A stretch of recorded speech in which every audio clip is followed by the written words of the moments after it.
We've all heard that if you could win the morning, you could win the day. One of the ways to doing that is to create regular rituals and routines so you don't have to think about what you need to do.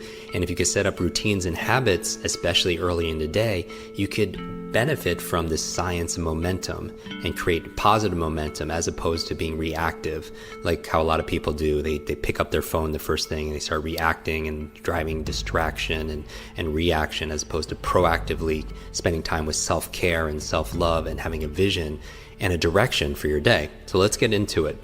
Now, as I jump into this again, this is my ideal day. So sometimes I can't do all of this, but I could do as many as I can. So the first thing I do when I wake up is I recall my dreams.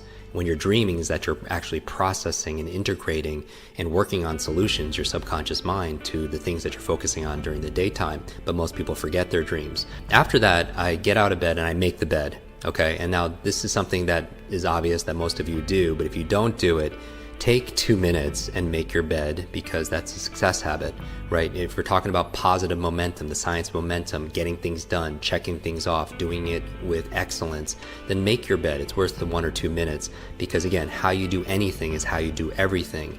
And to have a good check mark on something like making your bed is very powerful, because it teaches you to be able to do something really well in excellence like they do in the military. And the other benefit is when you come back at the end of the day, you come back to success. You come back to your bed already made. After that, what I'll do is I'll go into the kitchen and I'll have a tall glass of water, because we use a lot of water and most of us are very dehydrated at night.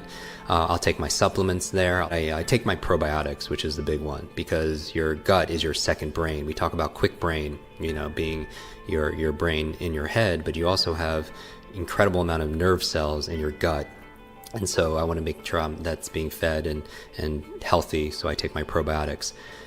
Then what I do is I do my breathing, right? I'm thinking about the things I'm focusing on here. I'm thinking about excellence. I'm thinking about hydration. I'm thinking about oxygen. Whatever your breathing technique is, I focus on breathing. So whether it's box breathing or alpha breathing, whether it's Wim Hof's method, I do a breathing technique because I want to fully oxygenate my body and my brain, which is obviously part of my body also as well. And maybe we could do another episode dedicated towards that. I do my meditation in the morning and also later in the afternoon or evening, sometimes before I go to bed, but I always do an early morning meditation.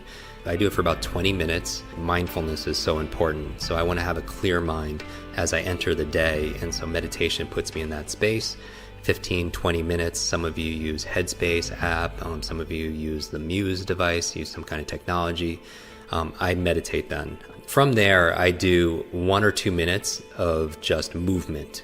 And this could be different. It could be calisthenics, it could be burpees, but I just want to get into my body after I meditate. And so I move my body pretty intensely for a couple minutes. And if I'm in a hotel room, maybe I'm just doing jumping jacks, but I'm doing crunches for 2 minutes straight. I'm just waking my body. That is not my exercise for the day. It's just for me to get my heart rate beating and getting some movement in my body. From there, I take a shower, and it's cold shower. And I do believe in cold therapy. It works for me. It helps me to reset my nervous system. Ice baths are very powerful because it helps, like if you hit your knee, you put ice on it to reduce swelling and inflammation. Cold therapy is a very powerful way of resetting your nervous system and reducing inflammation. So I take a cold shower. When I get out, I go through my normal routine, right, of shaving and brush my teeth, all that good stuff.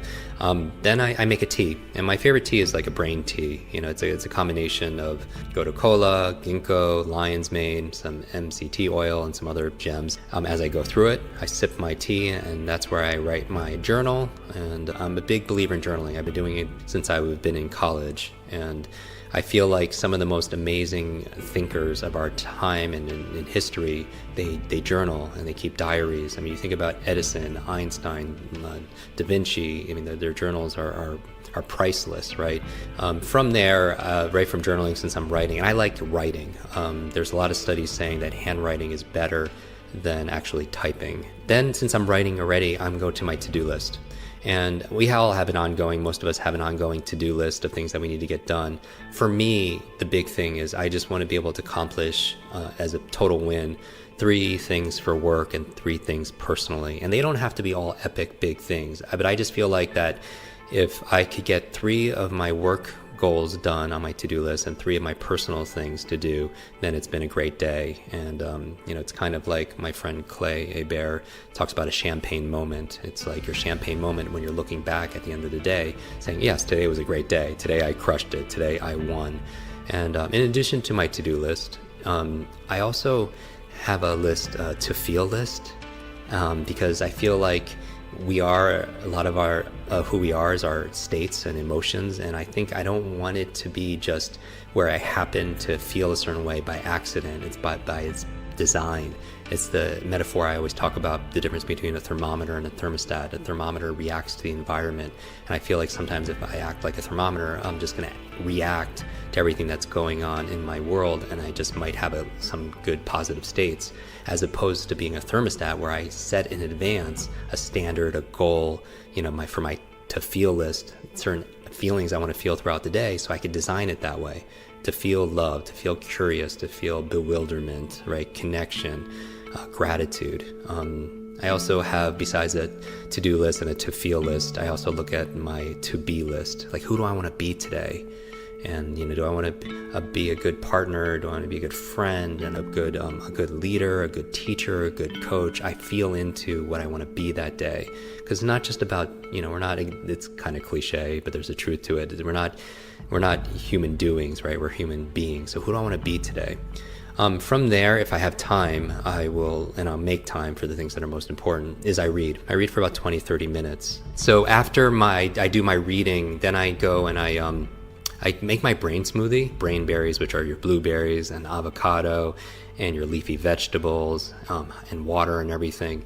And when I'm done with that smoothie, I go through my brain training in one of our quick learning online programs at quicklearning.com. We have an online speed reading course, online memory course, thinking course, academic success course. That's where I do my brain training. And I like to do it in the morning because I want to jumpstart my brain, my mind, if you will, and also my body. And that's the goal for me, in that focusing in the morning.